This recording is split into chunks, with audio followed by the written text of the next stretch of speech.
We all know and love a margarita. And if you're anything like me, you've probably had your fair share. And if you have, you've probably noticed that margaritas can vary from incredible to So I'm gonna show you how to make one of those incredibly fresh and delicious margaritas. There are 3 key steps you need to follow. First, your tequila. It has to be 100% blue agave. That means that there's been no other grain alcohol or anything else to dilute the quality of the agave. By law, it only has to be 51%, and that's the really cheap bottom shelf stuff. You don't want that. You want really good quality tequila. So 2 ounces of 100% agave tequila, because when you think about it, the tequila is almost half of the drink, so you want it to be a good half. So after that, we're gonna go for our Cointreau or orange liqueur. It doesn't have to be Cointreau. I tend to swear by it, but any high quality orange liqueur do, just nothing cheap, syrupy, all that triple sec stuff. I wouldn't go there. And do not go for the mix. Don't do it. You'll be sorry. Or maybe you won't, in which case you should probably stop watching this video. So 3/4 of an ounce of Cointreau. And the third key is fresh squeezed lime juice. The fresher the better.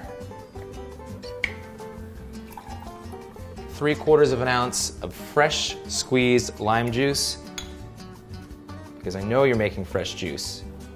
Okay, and now I like to add a little bit of agave nectar. You could also use simple syrup.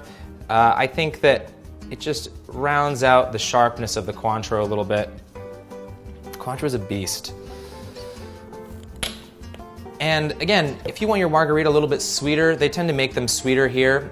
There's nothing wrong with that. Just add a little more agave, a little more Cointreau. Make it to taste. We're gonna, of course, shake this cocktail because it has lime juice in it. And margaritas are definitely one of those cocktails you can do up or on the rocks. There's really no best way to do it. I like to do it on the rocks, and definitely with a salt rim. I'm gonna show you a really neat trick to get that salt on there.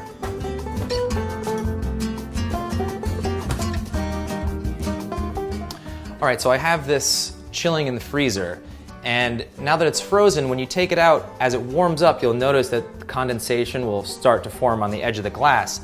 Once that happens, we'll just be able to dip it right in the salt and it'll stick to the glass, so no lime around the edge or anything like that. Easy, clean, and it's gonna look better too. Time to shake.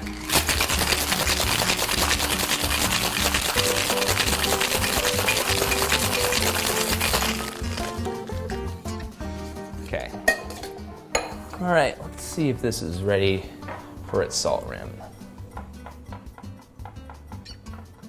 Look at that.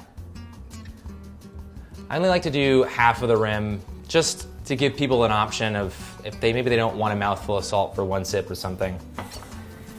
All right, I'm gonna get some ice for the freezer. I have that really nice cube ice, which is gonna make the drink look really pretty. So you can see this is a really big piece of ice, so it's not gonna melt too fast, but it will keep the drink cold.